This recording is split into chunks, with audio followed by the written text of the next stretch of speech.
Hi friends, இன்றைக்கி special பொடி தோசை, இட்லி கூட தக்காளி சட்னி, தேங்காய் சட்னி, சாம்பார் இருக்குது.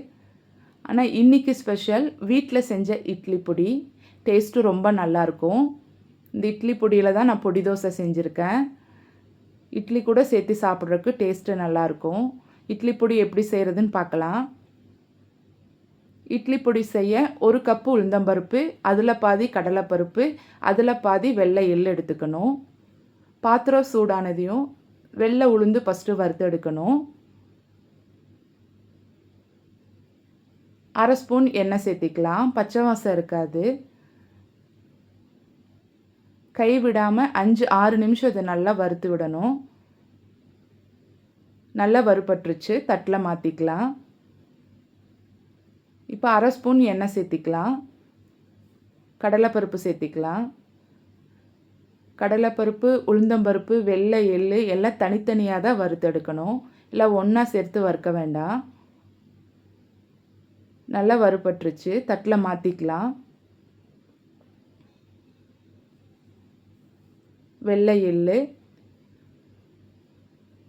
கருகாமல் நல்லா வறுக்கணும். தட்டில் மாற்றிக்கலாம். நல்லா வறுபட்டுருச்சு. 1 ஸ்பூன் எண்ணெய் சேர்த்திக்கலாம். 5 வரமிளகா, காஷ்மீர் மிளகா 5 சேர்த்திக்கலாம். பூண்டு 2 கொத்து கருவேப்பிலை சேர்த்திக்கலாம். இது நல்லா வறுக்கணும்.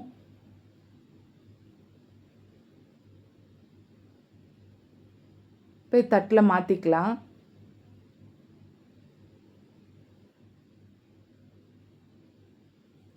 வறுத்தது எல்லாமே ஒரே தட்டில் சேர்த்திருக்கேன். இப்போ இது கூட பெருங்காயத்தூள் சேர்த்திக்கலாம்.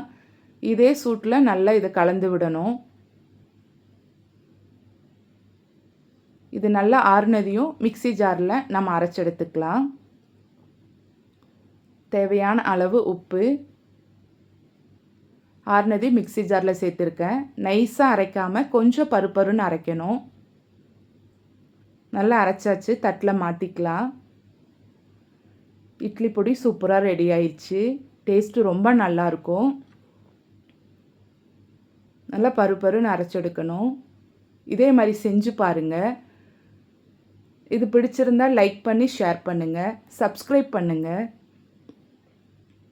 வீடியோ பார்த்ததுக்கு நன்றி.